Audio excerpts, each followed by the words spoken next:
why not set up in this part of the world? It has the people, has the resources here,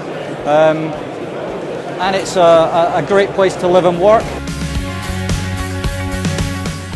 Today was very important for a number of reasons. It's the biggest of the conferences that we've ever held.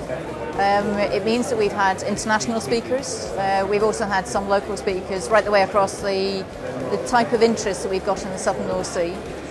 It's a very clear demonstration of the capability of the companies within this region. It's a business networking event predominantly, and so there's a lot of opportunity to talk to companies that would give contracts in the longer term. It's also to understand the more strategic elements of where the business is going to be, what resources we need to do, and how we're going to fit into that supply chain within this region.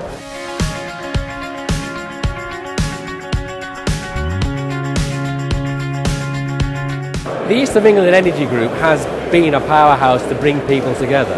It's mobilised people from across the region. It's also brought the different parts of the industry together in a way that isn't replicated so strongly elsewhere. And that clustering, bringing people together with a common purpose to make sure we've got a skills flow, is what we're really, really happy to support.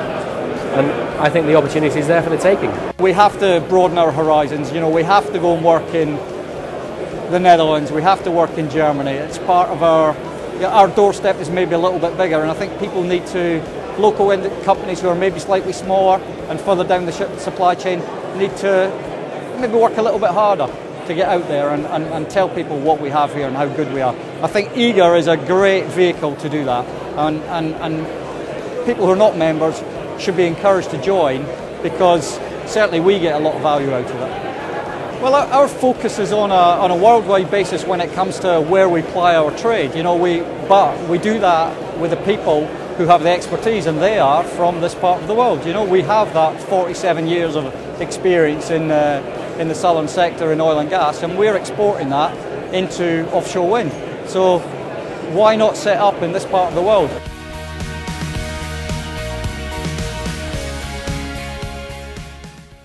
Through looking very hard at the fields we've got, we've managed to convince ourselves that yes, we can get more gas out of the existing fields.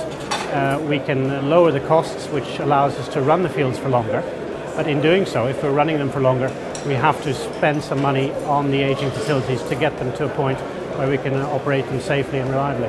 With the capital investments for those projects, a lot of that work will be done on site. For example, at Bacton, there will be jobs associated with it, and certainly a continuation for the current workforce, not only for Shell but our contractor community. The figures we've gathered are that there could be something like 170,000 job opportunities created in offshore wind alone in the southern sector between now and 2020. I think there are a couple of areas that we need to work hard on. One is finance. We need to get the banks to open up. We need to encourage the government to help us in that department. And the government and local authorities can help us too in finding the people. So we need to work hard on finance and the people. I mean, if we're going to get 170,000 people into the offshore wind industry, they're not going to come from oil and gas as a whole, because oil and gas are going to also be needing people. I think that, you know, wherever there's a will, there's a way. And certainly if CJACs have taken that approach, then we'd like to encourage other companies in the supply chain to do the same.